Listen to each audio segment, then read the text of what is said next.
স্পেনের সিউটায় বিপুল সংখ্যক অভিবাসীর অনুপ্রবেশের পর আরও তীব্র সংকট দেখা দিয়েছে। চরম অনিশ্চয়তার মধ্যে সৈকতে খোলা আকাশের নিচেই রাত কাটাচ্ছেন অনেকে।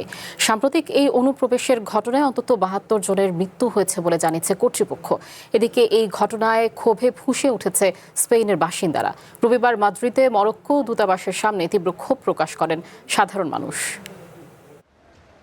মরক্কো সীমান্ত পেরিয়ে স্পেনের সিউটায় আসা অভিবাসীদের দিন কাটছে চরম দুর্ভোগে। পুলিশি নজরদারির মধ্যে সৈকতের একপাশে তাদের আটকে রাখা হয়েছে। ঠান্ডা বাতাসের হাত থেকে বাঁচতে অনেককেই দেখা গেছে আগুন পোহাতে। কয়েকদিন আগেই মরক্কো থেকে হঠাৎ করেই প্রায় ৬০,০০০ মানুষ সিউটায় ঢোকার চেষ্টা করে। অনুপ্রবেশ ঠেকাতে পুরো এলাকায় কঠোর নজরদারি চালাচ্ছে স্পেনের পুলিশ ও সশস্ত্র বাহিনী। পরিস্থিতি স্বাভাবিক করতে রাস্তায় নামানো হয়েছে সামরিক যান। কর্তৃপক্ষের দাবি, এই অনুপ্রবেশের ঘটনায় এখন পর্যন্ত অন্তত ৭২ জনের মৃত্যু হয়েছে। ইউরোপিয়ান ইউনিয়নের অন্যান্য দেশের তুলনায় স্পেন অভিবাসীদের ব্যাপারে কিছুটা নমনীয়। অবৈধভাবে থাকা প্রায় ৫ লাখ মানুষকে সম্প্রতি আইনি সুবিধা ও বসবাসের অনুমতি দেওয়ার সিদ্ধান্ত নিয়েছে দেশটি। তবে স্পেনের দাবি, এই সিদ্ধান্তের কারণেই যে হুট করে এই অনুপ্রবেশ ঘটেছে তা সত্যি নয়।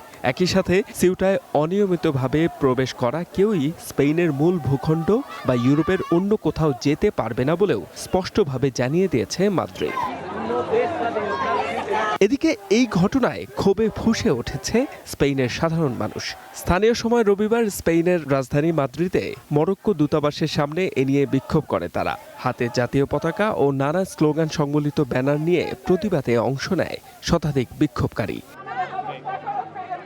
সিউটা ও মেলিলা এলাকার উপর স্পেনের পূর্ণ সার্বভৌমত্ব বজায় রাখার দাবি জানান তারা।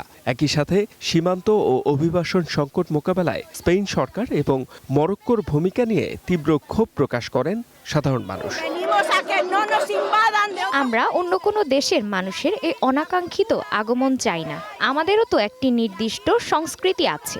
অভিবাসীদের এসে তাদের ইচ্ছে মতো যা খুশি করবে তা হতে পারে না। বিক্ষোভকারীদের অভিযোগ, এই অবৈধ অভিবাসন স্পেনের জাতীয় পরিচয় ও নিরাপত্তার জন্য হুমকি। দেশটির অখণ্ডতা রক্ষা করা কোনো অপরাধ নয়, বরং তা নাগরিক দায়িত্ব বলে মনে করেন আন্দোলনকারীরা।